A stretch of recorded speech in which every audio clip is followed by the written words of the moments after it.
ایک دفعہ حضرت علی رضی اللہ تعالیٰ عنہ سے ایک شخص نے پوچھا کہ انسان مکمل طور پر تباہ و برباد ہونے سے کیسے بچ سکتا ہے؟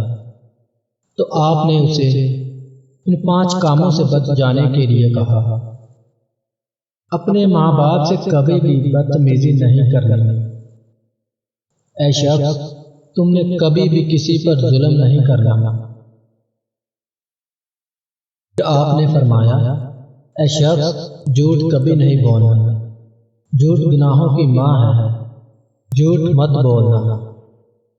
پھر فرمایا: تکبر نہیں کرنا، اے شخص کبھی تکبر نہیں کرنا، تکبر نہیں کرنا۔